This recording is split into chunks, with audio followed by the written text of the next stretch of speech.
যে ছেলেটা চায়ের দোকানে এঁটো কাপ ধুচ্ছে রাস্তার ধারে, তাকে ডাকুন।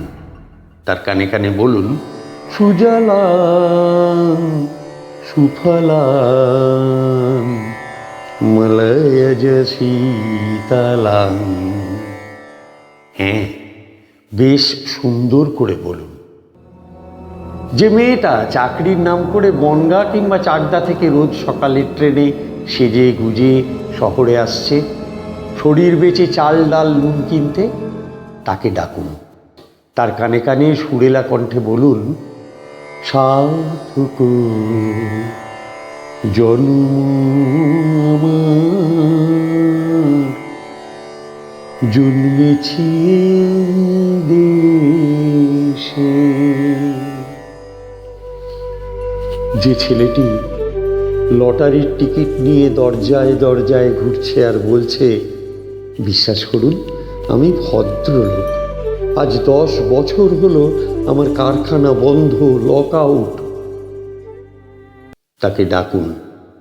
তার কানে কানে বলুন, বলো বলো বলো সবে, শত বিনা বিনু রবে, ভারত আবার জগৎ সভায় শ্রেষ্ঠ আসন লবে।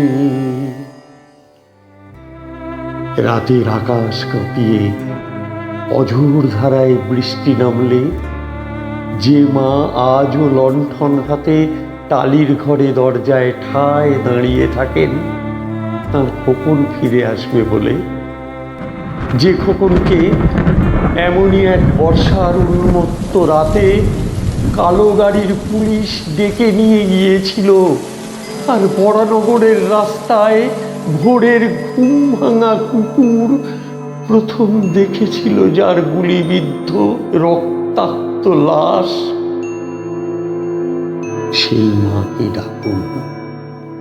তার কানে কানে বলুন, हम बुलबुली है इसकी, ये गुलसिता हमारा हमारा सारे जहां से अच्छा, हिंदोसिता हमारा हमारा। সবাইকে সব কিছু বলা শেষ হলে শুনশান শীতের রাতে 5 মাথার মোড়ে ঘোড়ায় চড়ে বসা সেই মহাবিপ্লবীর পায়ের সামনে ধীরে ধীরে এগিয়ে যান।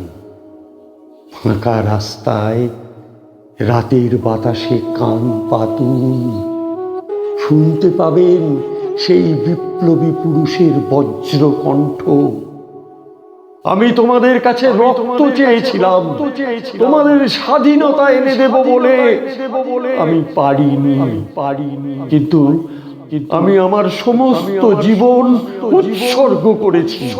আর তোমরা